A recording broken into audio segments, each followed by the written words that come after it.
Climax മുൻകൂട്ടി അറിയുന്ന ഒരു സിനിമ പോലെയായിരുന്നു ഈശോയുടെ ജീവിതം.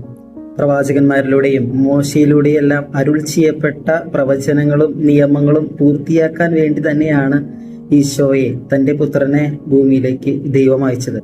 ലൂക്കായുടെ സുവിശേഷത്തിലൂടെ ഈശോ അത് പറയുന്നുണ്ട്. മോശയുടെയും പ്രവാചകന്മാരുടെയും അരുൾ ചെയ്യപ്പെട്ട വചനങ്ങളും പ്രവചനങ്ങളും എന്നിലൂടെ പൂർത്തിയാകേണ്ടിയിരിക്കുന്നു. ദൈവപുത്രൻ പീഡകൾ സഹിച്ച് മരിക്കുകയും മൂന്നാം ദിവസം മരിച്ചവരിൽ നിന്ന് ഉദ്ധാനം ചെയ്യേണ്ടിയിരിക്കുന്നു എന്ന് ശിഷ്യന്മാരോട് ഈശോയോട് ചെയ്യുന്നുണ്ട്.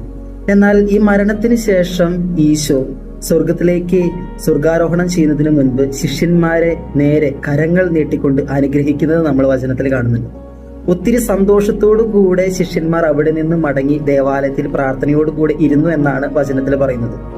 ഈശോ അവരെ അനുഗ്രഹിച്ച് മടങ്ങിപ്പോകുമ്പോൾ ഗുരുവിനെ നഷ്ടപ്പെട്ടെന്ന വേദനയോടുകൂടിയോ ഈശോയെ ഇനി കാണാൻ പറ്റില്ലെന്നോ, തങ്ങൾ സ്നേഹിച്ച തങ്ങളുടെ ഏറ്റവും പ്രിയപ്പെട്ട നാഥനെ ഇനി കാണാൻ പറ്റില്ലല്ലോ എന്ന ദുഃഖത്തോടു കൂടിയല്ല, ഒരുപാട് ആനന്ദത്തോടു കൂടി അവർ മടങ്ങിയെന്നാണ് വചനത്തിൽ പറയുന്നത്.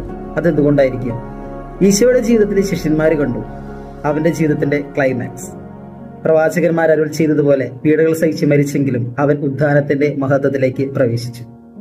ശിഷ്യന്മാർക്കറിയായിരുന്നു, ഞങ്ങളെ തിരഞ്ഞെടുത്ത ഞങ്ങളുടെ ദൈവം ഉദ്ധിതനായെങ്കിൽ ഞങ്ങളും നാളെ എത്ര പീഡകൾ സഹിച്ചാലും അതേ ഉദ്ധാനത്തിൽ പങ്കാളികളാകുമെന്ന്. ഞങ്ങളുടെ ജീവിതത്തിന്റെയും ക്ലൈമാക്സ് ഉദ്ധാനമാണ്. നമ്മളോടും ഈശോ പറയുന്നു, നമ്മുടെ ജീവിതത്തിന്റെയും സ്ക്രിപ്റ്റ് എഴുതി കഴിഞ്ഞു. ക്ലൈമാക്സ് നമുക്കറിയാം, ഉദ്ധാനം, അവൻ്റെയോട് കൂടെയുള്ള ഉദ്ധാനത്തിന്റെ മഹത്വം. എന്നാൽ അതുവരെ അവനോടുകൂടെ നമ്മളും സഹിക്കാൻ വിളിക്കപ്പെട്ടിരിക്കുന്നു. സഹിക്കണം, മരിക്കണം, എഴുതപ്പെട്ടിരിക്കുന്നത് പോലെ അവനോടുകൂടെ ഉദ്ധാനം ചെയ്യണം.